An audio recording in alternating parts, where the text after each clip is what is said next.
Right, welcome to this Detachments rated video. So in this episode we're going to take a look at the Tyranid Detachments and I'm going to rate them, so from worst through to my favourite, my top detachment for the Tyranids. So an opportunity just to tactically look at the Codex and figure out what the better options are as far as detachments are concerned. Just a few things to point out before we go into that.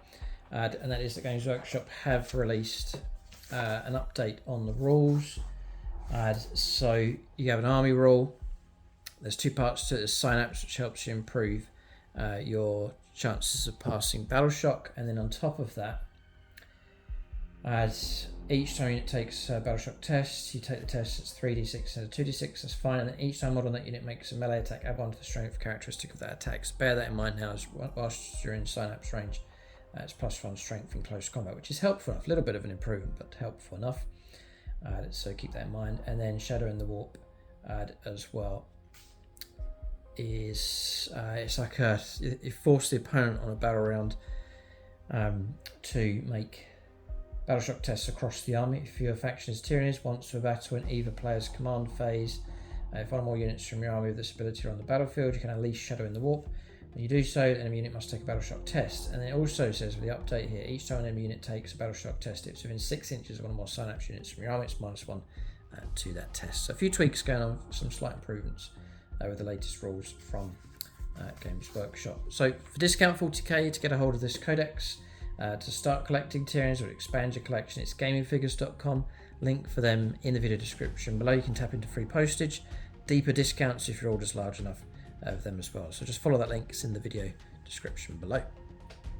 So we'll take a look at these detachments here. I'm going to start with my lowest rated first, and then we'll go through to my top choice. Tyranids Codex is the first one to come out along with Space Marines, so people have said what can happen is some of the early codexes just aren't as good, and that's what people are saying about the Tyranids Codex.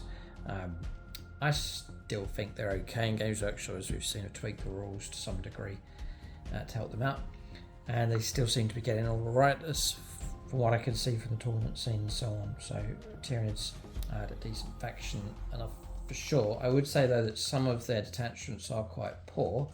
Do let us know in the comment section what you think the order should be. If I've made a mistake and have rated these wrong, let us know what you think in the comment section below. But number 5 there, not there's 6 detachments, so we'll go to number 6, is Unending Swarm. I've put that as the worst. It's okay. Some of these detachments are very themed around certain keywords, and so it kind of limits what units can and can't be affected by the detachment. So for this one, Unending Swarm, a lot of it revolves around endless multitude type units. So that's going to be like your massed infantry type units. So not even barbed gaunts or anything like that. It's really going to revolve around endless multitude, such as Neuro Gaunts. I wonder if Gene Stealers get it. No, they don't get it either. Termagants will get it, endless multitude. Hormagaunts will get it. So too will Gargoyles. So it's going to revolve around that. So if you like the theme of masses of infantry and flooding the table, which is a great theme for Tyranids, then perhaps this is the detachment for you. So it's been quite difficult to rate them because they are quite themed. So bear that in mind when you're picking a detachment and what type of units that you have. So Unending Swarm, the main rule for that is insurmountable odds. The idea is this constant swarm that just keeps coming. Each enemy unit is selected to shoot if the unit has finished making its attacks. If one or more models from one or more endless multitude units from your army is destroyed as a result of those attacks, each unit can make a surge move. To do so, 1d6. The unit can move a distance in inches up to the result, but the unit must end that move as close as possible to the closest enemy unit. When doing so, those models can be moved within engagement range of enemy units. The unit cannot make a surge move whilst it is battle shocked. So the idea is you're just constantly getting closer to the opponent. So if you are going to go for this, you need to have lots of endless multitude units to really get the benefit of this. I think it's okay. It's all right. And if you themed an army and were clever enough, the idea is you can swamp the opponent. But the downside, the units that you're moving out to do this are very, very weak. You know, they're going to be poor toughness, poor armor, and they are going to get cut down quick enough by all sorts of firepower coming through. I'm not going to go through all the enhancements and stratagems. To do that, check out the Codex review, or I do go through the whole lot in detail. It's more of a detailed look. But for Unending Swarm, the enhancement here, Relentless Hunter was okay. Tyranids model only, add 2 to the move characteristic models in the bearer's unit. It's quite good. An extra 2 inches is useful for this sort of surge that's going across the board. So it's okay. Stratagems wise, I wasn't really impressed with any of these. There's Unending Waves here. One endless multitude unit for an army that was just destroyed. You can use the stratagem on that unit even though it was just destroyed. So you've lost a squad of 20 gaunts. Add a new unit to your army identical to your destroyed unit in strategic reserves at its starting strength. So that's quite cool. So you could cycle through a unit and then just put it back onto the board. You don't get characters if they were attached. You don't get those back. And it is 2 CP. It's quite costly to do it. Other than that, not that impressed by this detachment. But that's me coming from an angle of like all-round Tyranid units that I have. I have all sorts of units in my list, or units that I like at the moment. If you were to theme this strongly, then maybe it would be okay and you'd be able to work it quite well. So that's Unending Swarm at number 6. I'm going to move on here to number 5, which is the Assimilation Swarm. I've put this down at number 5. Again, it's okay. Feed the Swarm as a detachment role. In your command phase, each harvester unit from your army that's within range of an objective marker you control can regenerate one friendly Tyranid's unit that's within 6 inches of it. So again, the theme for this is harvester type units, and they're able to benefit from stratagems, enhancements, and the role here as well. So you need to be a harvester unit in range of an objective marker, and then have a Tyranid's unit within 6 to then receive the benefit. The unit can only be regenerated once per phase. Each time a unit regenerates, you can do one of the following. So one model in that unit regains up to D3 lost wounds. So say you've got a fellow monster next to a harvester unit, you can restore D3 wounds. That's okay. Or one destroyed infantry model excluding characters is returned to that unit with its full wounds remaining. If the unit has an endless swarm multitude, it's up to 3 destroyed models instead. Not rolling, so it's straight up 3. So that's okay, but it means you've got to have the harvester unit on the objective, and you've got to have the Tyranid unit next to it. So I can imagine it being quite restrictive, as you needing to get the benefit, you need to be on the objective, which will suit in some instances. Other times it may well be restrictive enough. So harvester type units is things like pyrivores, but not biovores. Annoying. It's things like the Exochron. I thought it might have been. No, it's things that gobble stuff, I think. Such as the Horospex. Yeah, the Horospex is a harvester type unit. None of these. Not the Malceptor. Not the Lictor. Not the Morlock. The Psychophage is. The Tervigon isn't. Yeah, annoying. So you see the restrictions here. It's not many are carrying that. I wonder if the Tyrannid. No, the Tyrannid doesn't have it. Toxicrane, surely? No. Ah. Neither's the Venomthropes. So it's only a handful of units. And I could just see the restriction. The restriction on the number of units that can gain the benefit of this, and then having to be near that unit and on an objective at the same time sort of limits who's going to get the bonuses coming through. As far as enhancements and stratagems is okay. This one here, regenerating monstrosity. Tyranids model only, excluding monster models. The bearer's unit can be regenerated up to 2 per phase instead of once, so it could be helpful enough. The thing is, like, when you're being repaired, and this is for any faction that playing a scenario in 40k, it's got to be really convenient to do it. It's not worth taking a unit for a turn to be diverted away to get D3 wounds restored. There just isn't the time. There isn't the game. There isn't the turns in the game to spend time doing that. It's got to be convenient. It's got to be where you're not having to go out of your way to get wounds restored. And I can see that happening here, where I need to get these wounds back, and now I've got to go towards an objective and then pick up the wounds from the harvest unit, which has to be on the objective at the same time. So it's kind of pinning things down. Handy enough if you're trying to camp out on objectives and sit there and just keep restoring wounds, restoring models. I can see the benefit of that. So maybe more defensively, this is better. Stratagems wise, there's this one down here, Tyranid formed. In the command phase, one harvest unit from your army that is within range of objective marker you control. That objective marker remains under your control even if you have no models in range of it. It's like sticky objective for a CP. I can see that being very, very useful. And then there's another one up here, ablative carapace. In your opponent's shooting phase or the fight phase after enemy unit has selected its targets. One harvest unit from your army that was selected as the target of one or more of the attacking unit's attacks. Until the end of the phase, models in the unit have the 5-up feel no pain.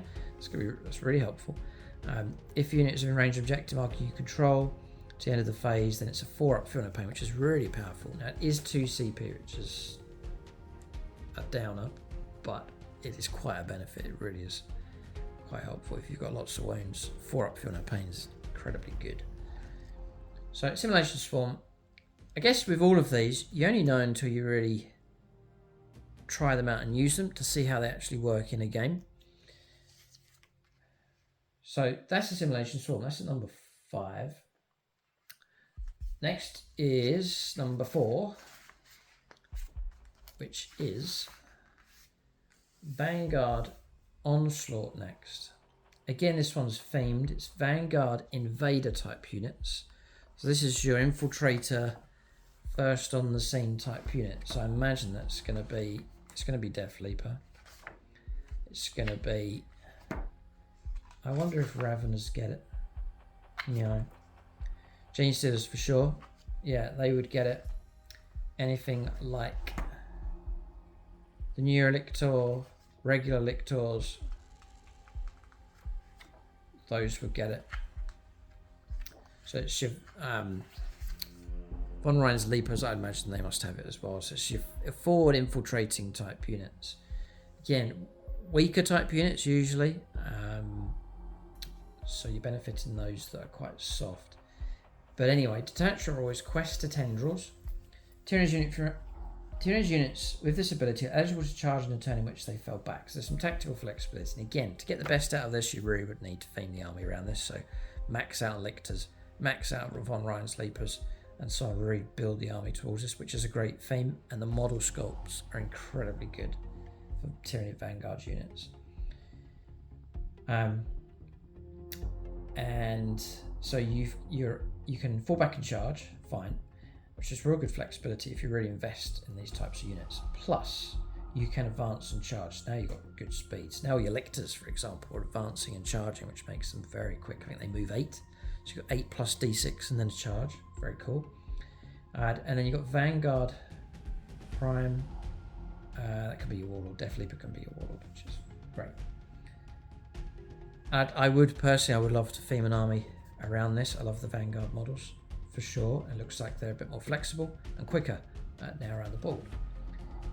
So then, a number of good things going on with this one. You got some good enhancements. Stalker, Vanguard Invader model only. At the start of the battle, select one enemy unit.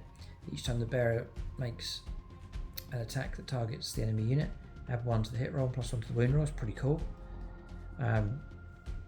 Also, this one here, Neuro Node. Tyranids model only. After both players have deployed their armies and determined who has the first turn, you can select up to 3 Vanguard Invader units from your army, redeploy all those units. When doing so, any of those units can be placed into strategic reserves, regardless of how many units are already in strategic reserves. So you can put a load of stuff into reserve. When does this happen? Yeah, this is really good because it's after all deployments done. Plus, you know who's going first or second. And it's not anyone within range of anyone else. You just pick out 3 Vanguard Invader units and go for a complete redeploy. And bear in mind, those units are often infiltrators, so you really could deploy like a big ambush. Say you had 3 units of Von Ryan's Leapers, just redeploy them right in the face of the opponent. Or trick them, you can pull them right away, put them in reserves and so on. So Neuronode's very cool.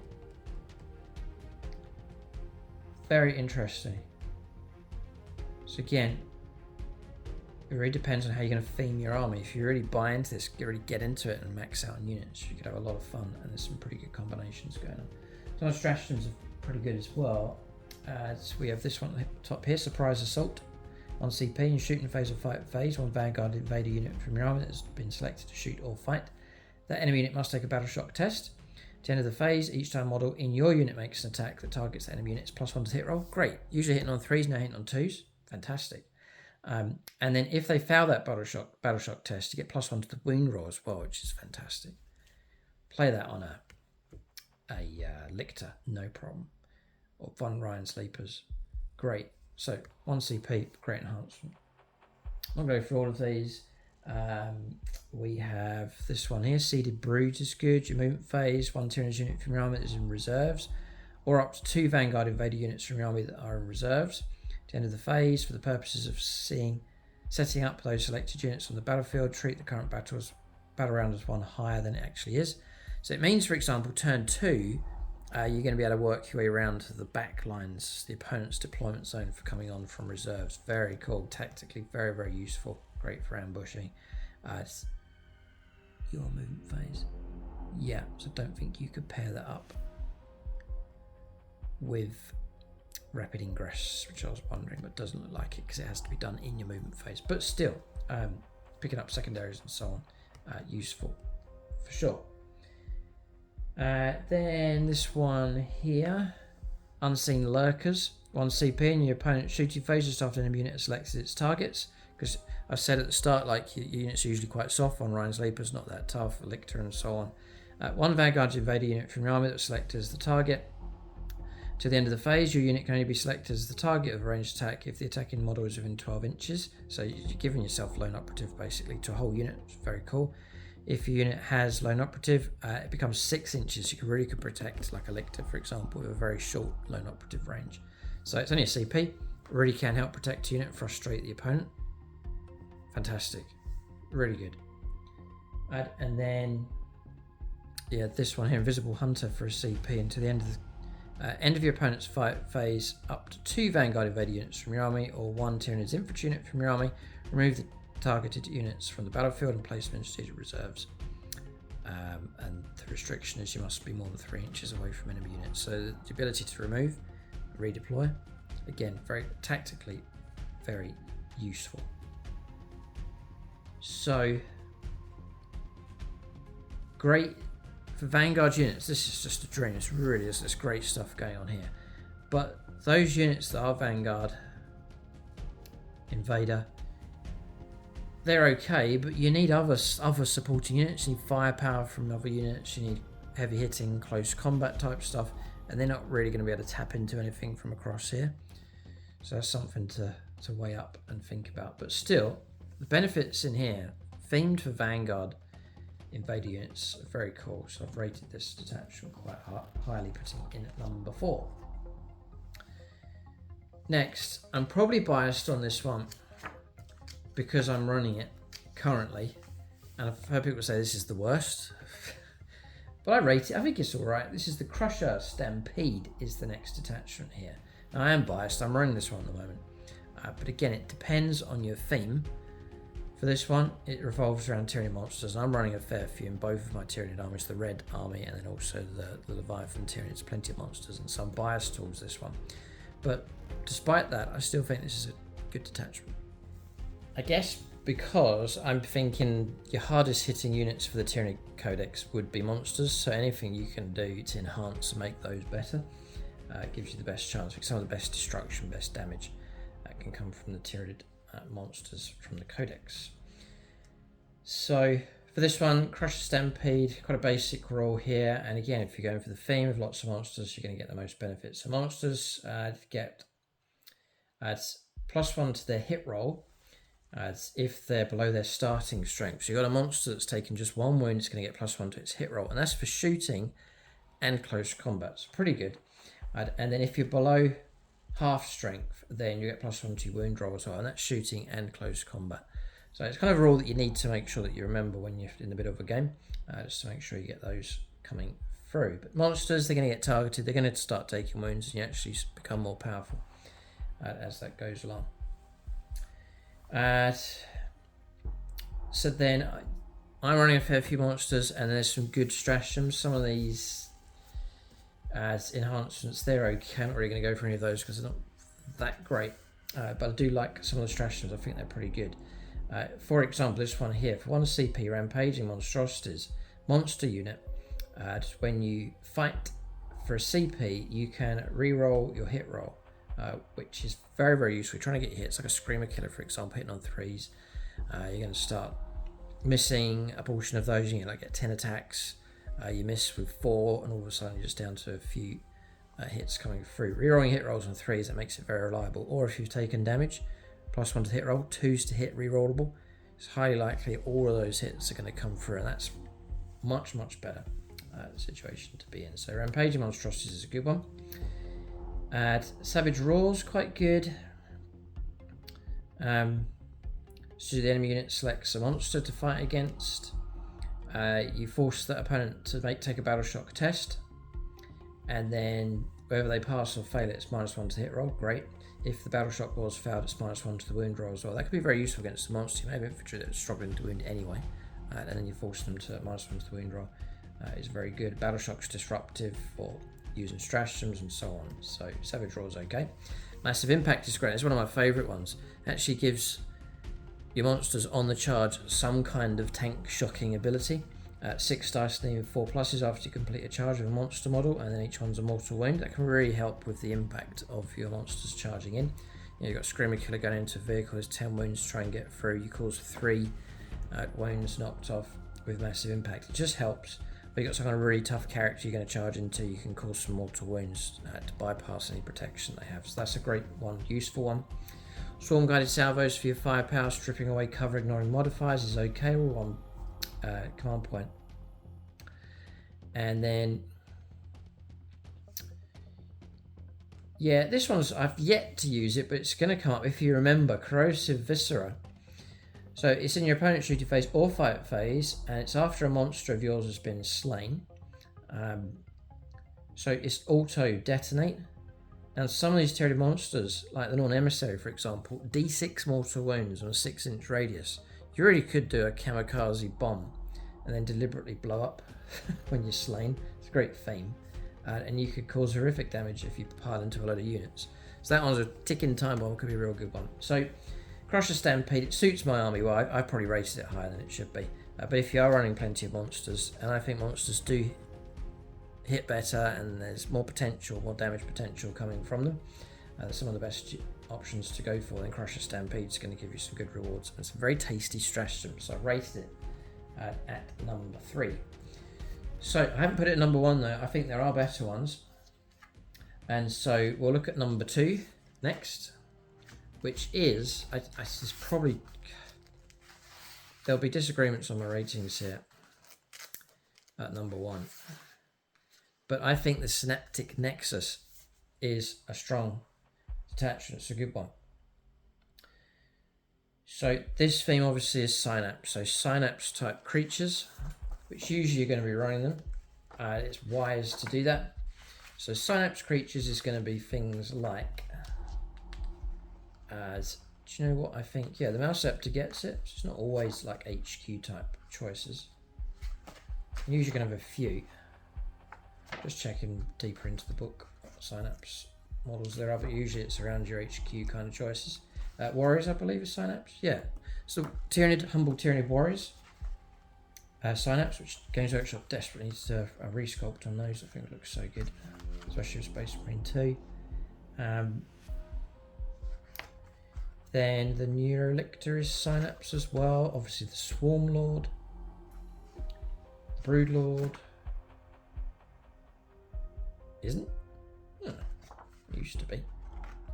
It's interesting. The Norn Emissary is Synapse. The Assimilator is Synapse. The Hive Tyrant is Synapse. Winged Hive Tyrant. The Winged Hive Tyranid Prime is Synapse as well. The Neuro Tyrants, there's plenty of Synapse creatures. Just giving you an idea of how broadly this covers it. So Synaptic Imperatives. I'm tempted to give this one a try because I think it's quite good. So at the start of the battle round, you can select one of the Synaptic Imperatives shown below. To the end of the battle round, Synaptic Imperative is active for your army. So you're picking one of these 3. It's at the battle round, so it's whether you're going first or second, it's the start of the battle round. Its imperative is active for your army while 200 units from your army is within range of a Synapse. Within Synapse of your army, so it could be most of your army, should be most of it. You'll benefit from it. Each Synapse Imperative can be selected once per battle. So the Synaptic Augmentation, whilst this unit is within Synapse range of your army, get a 5+ invulnerable save. pretty good. 5 pinball save to cover most of your army is pretty good. Or Surging Vitality whilst the unit is within synapse range of your army, it's +1 to advance and charge rolls. Again, if you're surging forwards, great. And then Goaded to Slaughter whilst the unit is within synapse range of your army. Each time model in this unit makes a melee attack, add 1 to the hit roll. That's really good. The synapse creatures themselves are already in that. They're going to benefit from their own buff. So you're always on +1 to the hit roll if you go for that for your synapse creatures, such as Hive Tyrants and so on. So that's good. And then some of the enhancements. This one, Power of the Hive Mind. Tyranid Psycho model only improve the strength and armor penetration characteristic of psychic weapons. Maybe the bearer is quite cool, depending on what weapons are available. This one here, Synaptic Control.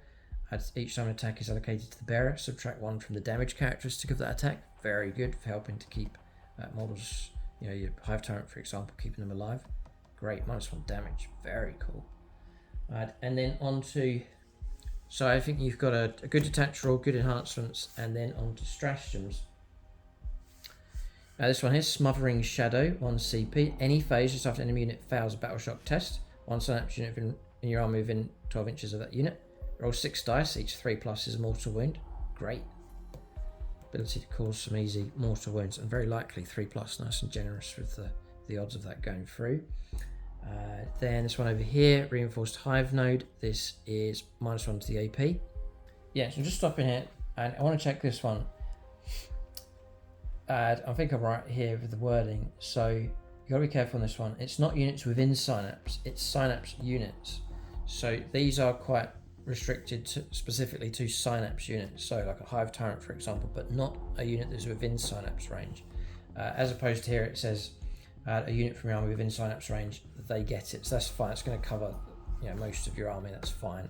But these are specific to Synapse units, just to bear that in mind. But still, it's pretty good. Synapse units are usually like linchpin type units of your army, such as Hive Tyrants. But anyway, it's -1 on the AP, like Armor of Contempt. Again, great, really helpful for Synapse units. Then this one down here. Override Instincts, movement phase, 1 Tyranid unit from your army that's within Synapse range of your army, so that this one does apply to other units, and made a fallback move. You can shoot and declare a charge. Tactically, that's so useful to have that fallback shoot and charge. Absolutely brilliant. So really good. Letting you pull out of a close combat, shoot, again, Hive Tyrant, or other unit within Synapse, shoot and then charge back in, get fights first and so on. It's a game changer, that one, so very strong stratagem. And then this one across it, Irresistible Will. You shoot your phase or fight phase, 1 Synapse unit from your army that's not been selected to shoot or fight this phase, and 1 enemy unit within 24 invisible to that Synapse unit. To the end of the phase, each time a friendly Tyranid's model makes an attack that targets that enemy unit, the attacking model's unit is within 6 inches of your Synapse unit. Your reroll hit rolls of 1, reroll wound rolls of 1. Again, for a CP, great, just to really help out. So Synaptic Nexus looks pretty solid, but it's going to focus on Synapse units. So again, you're going to theme your list to make sure you have plenty of those, and you're going to get the benefits for the Synapse units, plus much of your armaments in Synapse range, and it's adaptable as well. So I think overall this is a very good detachment. So that leaves number 1. There'll be people that disagree, but the first detachment here, Invasion Fleet, I've put at the top. Detachment rules okay, enhancements are okay, and there's some pretty good stratagems in there as well. So for Invasion Fleet at number 1, Hyper Adaptions. Start the first battle round, select one of the following Hyper Adaptions to be active for Tyranid units for the rest of the battle. So you've got Swarming Instincts. So Tyranid's model with a Hyper Adaption make an attack that targets infantry or swarms. Whenever you attack infantry or swarm, it's sustained hits, popping extra hits coming through. So it depends on who you're fighting against. You just gauge it depending on what you're up against. So you're fighting against Necrons, that are hardly any vehicles, it's all infantry mostly. Then you go for sustained hits. Or you might be up against Ashmir they've got 10 tanks to try and get through. You go for hyper aggression. So each time you target a monster or a vehicle, army wide, it is lethal hits. So that's shooting and close combat. Very useful, strong to have that spread out across the entire army. So this one's quite broad. It's Tyranid units. So this one's your non-specific, so that's one of the strengths of it. You really can go for a nice variety of your list, which I've been doing my Tyranid forces, and for this it's going to be like an army-wide benefit. So I think that's a strong position to be in. The Hive Predators as well. If you target a character, critical hits give you precision to try and root characters out of enemy units. So those are 3. It gives you that flexibility to choose. There's adaptive biology, a strong one. Tyranids model. Think of a Hive Tyrant, for example. The bearer has the Feel No Pain 5+, just built in. Really good. And then if the bearer has fewer than its starting number of wounds remaining to the end of the battle, then you get Feel No Pain of 4+. Again, very, very strong having that. Then you have rapid regeneration, 5+ Feel No Pain, potentially. It's in your opponent's shooting phase or fight phase. And again, it's a Tyranids unit, so this is nice and broad. It's not specific to certain types. So that's been targeted into the phase. Models in the unit have a Feel No Pain of 6+. If units are in synapse range of your arm, which usually it is or should be, then it's a 5+ Feel No Pain. So very, very useful just to limit the damage coming through. 5+ is for critical hits. Death Frenzy is handy enough. Fight on Death on a 4+ as well. So, and then Endless Swarm for Endless Multitude. If you're only like a mixed list, but you've got a nice couple of blobs of gaunts in there. Then D3+3 destroyed models being returned to the unit, which again can be useful enough, and it's great to have a stratagem to give you free models returning. So I've put Invasion Fleet at number 1 for its all-round benefits, but boy, it's close. I think because Synaptic Nexus is a good one. I'm mighty tempted to try it. Because, yes, it is specific to Synapse, but what Tyranid army is not going to have Synapse? And so there's some great stratagems to help benefit them. And then the buffs that are dished out do go out to most of your army. That's the great thing about it as well. So looking at some good stuff going on with the Synaptic Nexus. So maybe I'll give that one a go. It's looking a tasty one for sure. But that's the order I've gone for. So Unending Swarm at number 6. Assimilation Swarm at number 5, Vanguard at number 4, Crusher Stampede number 3, Synaptic Nexus close enough, maybe this one should be at number 1, and then finally Invasion Fleet for its broad application at the top spot. Do let us know what you think in the comment section below, but that's my rated detachments here for the Tyranids. Bear in mind, don't forget the upgrades, the update the Games Workshop have given as well, +1 strength for units in synapse range, just to help the Tyranids out a little bit as well. Massive fan of the Tyranids, some amazing sculpts available from them as well. For discount 40k including the Tyranids here, then it's gaming figures, link for them in the video description below. Keep a lookout for more Tyranid content on the channel. Thanks for watching. Tune in next time.